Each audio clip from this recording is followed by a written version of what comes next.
15 ವರ್ಷದ್ದು ಆಸೆ ಇವತ್ತು ನಿಜವಾಗಿದೆ. ಯಾಕಂದ್ರೆ ನಾನು 2009ರಲ್ಲಿ ಚಿಕ್ಕಬಳ್ಳಾಪುರ ಕ್ಷೇತ್ರದಲ್ಲಿ ನನ್ನನ್ನು ಲೋಕಸಭಾ ಅಭ್ಯರ್ಥಿಯನ್ನಾಗಿ ನಮ್ಮ ಕಾಂಗ್ರೆಸ್ ಪಕ್ಷದಿಂದ ಮಾಡಿದರು.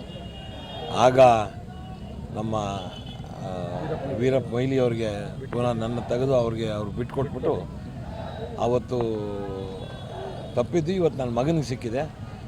ರಕ್ಷಾರಾಮಯ್ಯನವರು ಕಳೆದ 5-6 ವರ್ಷಗಳಿಂದ ಯುವ ಕಾಂಗ್ರೆಸ್ಸಿನ ಅಧ್ಯಕ್ಷರು. ಮೊದಲನೇದಾಗಿ ಬೆಂಗಳೂರು ಮಹಾನಗರದಲ್ಲಿ ನಾರ್ತ್ ಡಿಸ್ಟ್ರಿಕ್ಟ್ ಅಧ್ಯಕ್ಷರಾಗಿ ಆಯ್ಕೆಯಾದರು. ನಂತರ ಕರ್ನಾಟಕ ಪ್ರದೇಶ ಯುವ ಕಾಂಗ್ರೆಸ್ಸಿನ ಅಧ್ಯಕ್ಷರಾಗಿ ಚುನಾಯಿತರಾದರು. ಈಗ ಅಖಿಲ ಭಾರತದ ಇಂಡಿಯನ್ ಯೂತ್ ಕಾಂಗ್ರೆಸ್ಸಿನ ಪ್ರಧಾನ ಕಾರ್ಯದರ್ಶಿಗಳಾಗಿ ಕೆಲಸ ಮಾಡ್ತಿದ್ದಾರೆ. ಇದಕ್ಕೆ ಹೆಚ್ಚಾಗಿ ಯುವಕರಿಗೆ ಆದ್ಯತೆ ನೀಡಬೇಕು ಅಂತ ನಮ್ಮ ರಾಹುಲ್ ಗಾಂಧಿಯವರು ಅವ್ರನ್ನ ಆಯ್ಕೆ ಮಾಡಿರೋದು ನನಗೆ ತಂದೆಯಾಗಿ ಅತೀವ ಸಂತೋಷವಾಗಿದೆ. ಇದರಲ್ಲಿ ನಮ್ಮ ಮುಖ್ಯಮಂತ್ರಿಗಳಾದ ಶ್ರೀಮಾನ್ ಸಿದ್ದರಾಮಯ್ಯನವರು, ಖರ್ಗೆ ಅವರು ವಿಶೇಷವಾಗಿ ರಕ್ಷಾರಾಮಯ್ಯನವ್ರನ್ನ ಬೆಂಬಲಿಸಿ, ಜೊತೆಯಲ್ಲಿ ಅವರು ನಮ್ಮ ಸುರ್ಜೇವಾಲಾ ಅವರು ಮತ್ತು ಡಿ ಕೆ ಶಿವಕುಮಾರ್ ಅವರು ಸಹ ಅವರ ಸಹಾಯ ಹಸ್ತವನ್ನು ನೀಡಿ ಇವತ್ತು ನಮ್ಮ ರಕ್ಷಾರಾಮಯ್ಯನವರು ಅಧಿಕೃತವಾಗಿ ನಾಮಪತ್ರ ಸಲ್ಲಿಸುವ ಸಮಯ ಬಂದಿದೆ. ಆ ಜನರು ಪ್ರೀತಿ ವಿಶ್ವಾಸ ಸಾಕಾರವಾಗ್ತದೆ ಅಂತ ನನಗೂ ಸಹ ನಂಬಿಕೆ ಇದೆ. ಯಾಕಂದರೆ ಆಗಲೇ ಹೇಳಿದೆ ನಾನು, ಈ ಚುನಾವಣೆ ಒಂದು ಧರ್ಮಯುದ್ಧ. ನ್ಯಾಯದ ವಿರುದ್ಧ ಅನ್ಯಾಯ.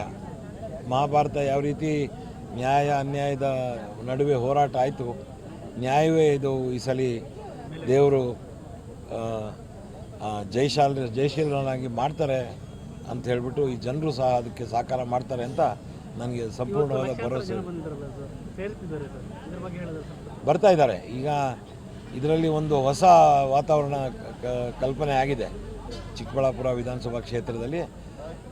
ವಿಶೇಷವಾಗಿ ಯುವಕರಾಗಿರೋದ್ರಿಂದ ಹೆಚ್ಚಾಗಿ ಯುವಕ ಮಿತ್ರರೆಲ್ಲರೂ ಈ ಒಂದು ಕಾರ್ಯಕ್ರಮದಲ್ಲಿ ಭಾಗವಹಿಸಿ ಇದೊಂದು ಯಶಸ್ವಿಯಾಗಿ ಮಾಡ್ತಾ ಇರೋದು ನಿಜವಾಗ್ಲೂ ಸಂತೋಷಕರವಾದ. ಎಲ್ಲರೂ ಬರ್ತಿದ್ದಾರೆ. ನಮ್ಮ ಸುರ್ಜೇವಾಲಾ ಅವರು ಬರ್ತಿದ್ದಾರೆ, ನಮ್ಮ ಕೃಷ್ಣ ಬೈರೇಗೌಡರು ಬರ್ತಿದ್ದಾರೆ, ಎಚ್ ಎಂ ರೇವಣ್ಣ ಅವರು ಬರ್ತಿದ್ದಾರೆ, ನಜೀರ್ ಅಹಮದ್ ಅವರು ಬರ್ತಿದ್ದಾರೆ, ಈ ರೀತಿ ಅಭಿಷೇಕ್ ದತ್ ಅವರು ಬರ್ತಿದ್ದಾರೆ, ಮತ್ತು ನಮ್ಮ ಎಲ್ಲ ಶಾಸಕರು, ನಮ್ಮ ಪುಟ್ಟಸ್ವಾಮಿ ಗೌಡರು, ಶರತ್ ಬಚ್ಚೇಗೌಡರು, ನೆಲಮಂಗಲ ಶ್ರೀನಿವಾಸ್ ಅವರು, ಸುಬ್ಬಾರೆಡ್ಡಿ ಅವರು, ಇವರೆಲ್ಲರೂ ಸಹ ಬರ್ತಾ ಇರೋದಕ್ಕೆ ನನಗೆ ಅತೀವಾದ ಸಂತೋಷವಾಗ್ತಾಯಿದೆ.